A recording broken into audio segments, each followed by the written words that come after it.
This is the Apple Watch SE, and this is the entry level into Apple Watches. And for less than $200, this is honestly an amazing deal. Now, I've had this watch for a little bit over a month, and there have been a lot of good things I've noticed with it, and a couple things that I wish I could change. So stay tuned, because in this video, I'm going to be talking about the pros and cons when it comes to this watch, and if I think you should go ahead and get one. Let's get right into it.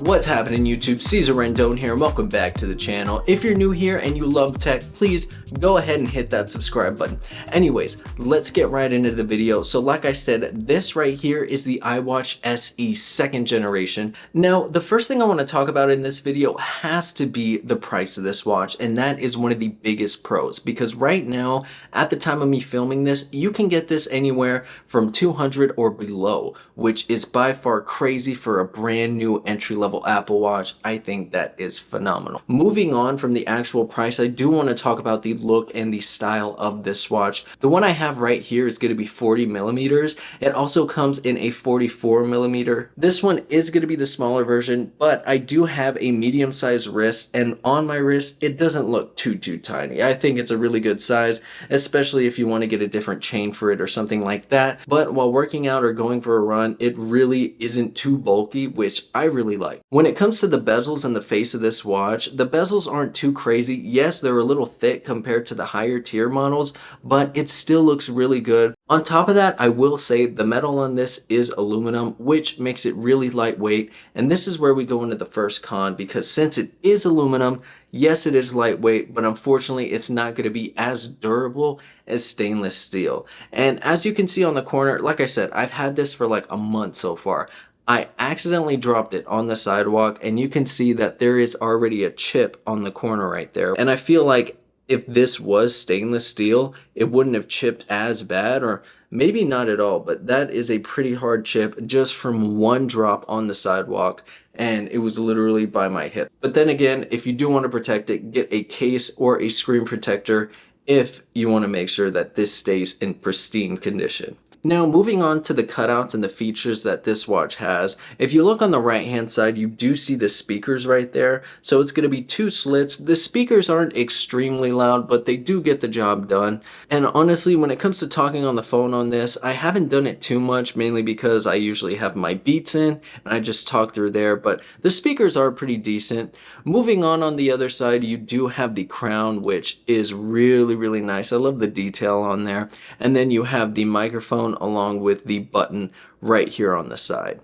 On the back, you do have a heart rate sensor, I believe, and this watch does offer about 50 meters of water resistance. So if you do use this at the pool or get a little water on it while washing your hands, it should be fine.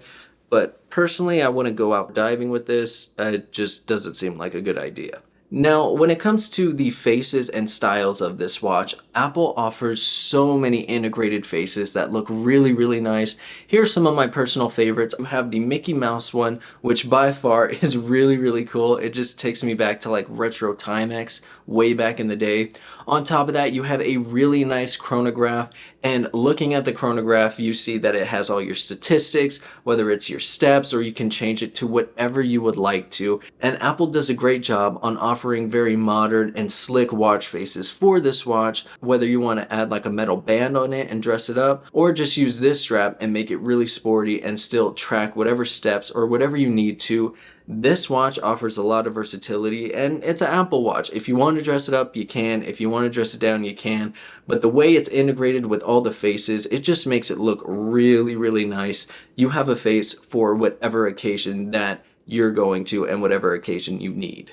Oh, also something I forgot to mention, when it comes to the watch faces, one con I will say about this watch is the fact that there is no always on display mode, which means you can't have your watch face on always on display. As you know, you could do this with a lot of the higher tiers of the watch, but for this entry level one, there is no always on display, which, I mean, for me personally, I love having that on, but if you don't mind not having it on, I guess it's not much of a con for you, but for me, it is. But I mean, I guess the bright side of that is your watch is saving a lot of battery life without having the always on display on. And speaking of the battery life of this watch, typically this is going to give you around a day and a half, maybe 2 days. I feel like 2 days is kind of pushing it a little bit, but whenever you charge this watch, I charged it from when it was completely dead for an hour, and it gave me around 70%. So leave it on there for an hour, it'll give you 70%.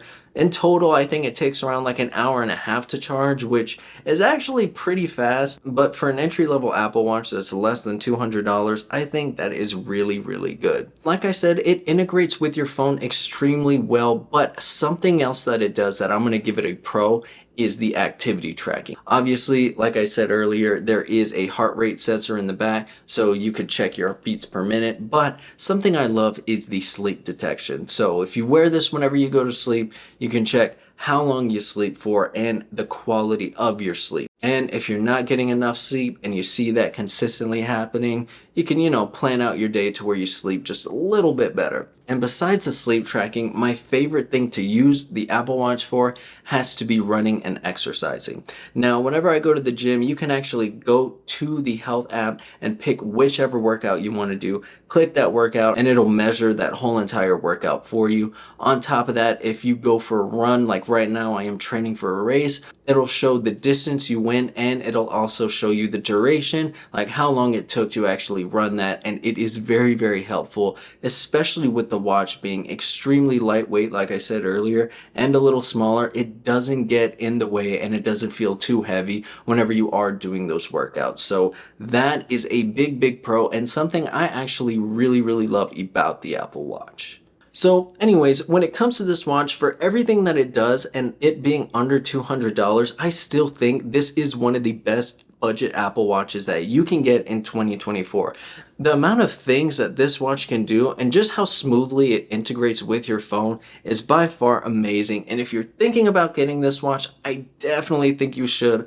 Only if it's under $200. If you see it for full price, I wouldn't get it. Wait a little bit. Anyways, thank you so much for watching. If you have any comments or questions or anything like that, let me know down below. Or if you have this watch and your experience was a little different from mine, go ahead and leave a comment down below too. Anyways, thank you so much for watching, and don't forget, like, subscribe, and I'll catch you next time. Peace.